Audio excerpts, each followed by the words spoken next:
Hello students, मैं पद्मजा जोशी।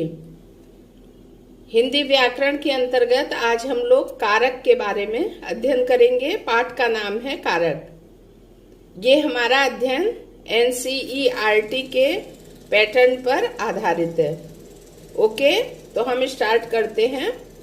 कारक, देखिए कारक की परिभाषा। किसी वाक्य में प्रयुक्त संज्ञा या सर्वनाम पदों, शब्दों का उस वाक्य की क्रिया से जो संबंध होता है उसे कारक कहते हैं। किसी वाक्य में प्रयुक्त संज्ञा या सर्वनाम पदों, शब्दों का उस वाक्य की क्रिया से जो संबंध होता है उसे कारक कहते हैं। जैसे राजू ने भात खाया। ओके, आगे देखिए। कारक के 8 भेद होते हैं, मतलब कारक 8 प्रकार के होते हैं। पहला कर्ता, कर्म, करण, संप्रदान, अपादान, संबंध, अधिकरण और संबोधन। अब हम सबके बारे में जानेंगे। पहला है कर्ता। अब कर्ता किसे कहते हैं? जो शब्द वाक्य में काम करने का बोधक हो उसे कर्ता कारक कहते हैं। जैसे राम जाता है, श्याम ने मुरली बजाई। यहाँ एक में विभक्ति चिन्ह लुप्त है तो दूसरे में ने है। ओके, अब दूसरा है कर्म। जिस वस्तु पर क्रिया या का फल या प्रभाव पड़े, जिस वस्तु पर क्रिया का फल या प्रभाव पड़े उसे कर्म कारक कहते हैं। जैसे उसने रोटी खाई, श्याम ने अजीत को पीटा। यहाँ एक में विभक्ति चिन्ह लुप्त है और दूसरे में को है। ओके, अब तीसरा है करण। जिसकी सहायता से कोई काम किया जाए उसे करण कारक कहते हैं। जैसे श्याम ने हाथ से रोटी खाई, उसने उसे डंडे से पीटा। तो यहाँ चिन्ह से हो गया। अब है चौथा संप्रदान। जिसके लिए कोई काम किया जाए उसे संप्रदान कारक कहते हैं। जैसे कन्हैया ने उसके लिए एक किताब खरीदी है, श्याम ने गरीबों को धन दिया। चिन्ह को के लिए। अब पांचवा है अपादान।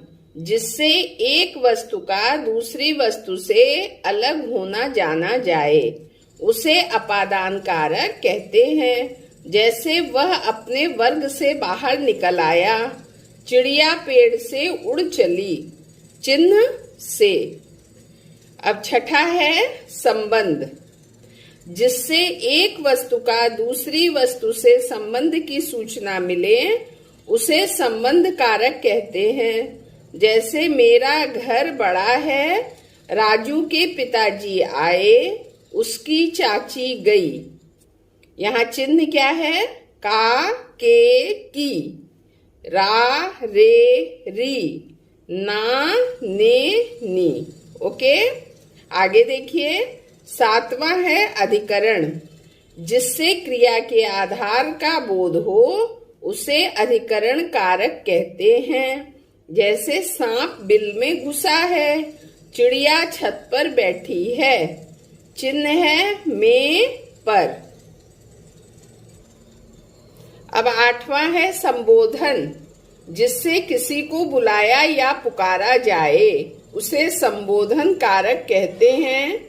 जैसे हे भगवान रक्षा करो, अरे इधर सुनो, अजी जरा इधर आइए, अहो तूने क्या कहा था। इसका चिन्ह है हे, हो, अरे, अजी। ओके, अब आगे है कर्ता कारक के ने चिन्ह का प्रयोग।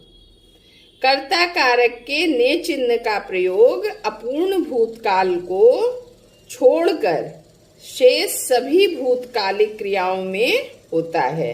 जैसे सामान्य भूतकाल, राम ने मिठाई खाई। आसन्न भूतकाल, राम ने मिठाई खाई है। पूर्ण भूतकाल, राम ने मिठाई खाई थी। संदिग्ध भूतकाल, राम ने मिठाई खाई होगी। हेतु, हेतुमद भूतकाल, राम ने मिठाई खाई होगी तो सीता जरूर खुश होती। राम ने मिठाई खाई होती तो सीता जरूर खुश होती। ओके।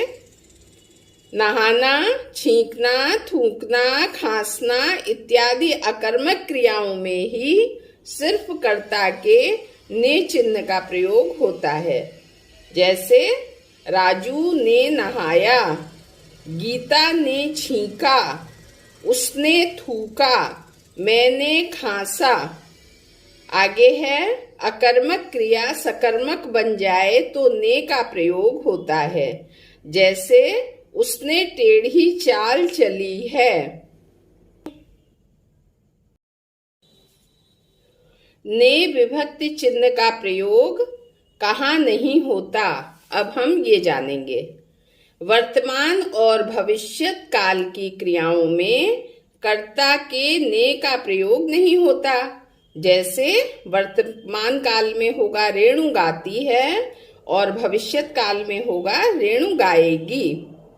दूसरा देखिए नियम, बकना, भूलना, बोलना, ले जाना, समझना सकर्मक क्रियाएं हैं, फिर भी इनकी उपर्युक्त भूतकालिक क्रियाओं में ने का प्रयोग नहीं होगा। जैसे वह बका, तुम भूला, राम बोला। संयुक्त क्रिया का अंतिम खंड यदि अकर्मक हो तो उसके साथ ने का प्रयोग नहीं होता। जैसे मैं खा चुका हूँगा। Okay students, thank you.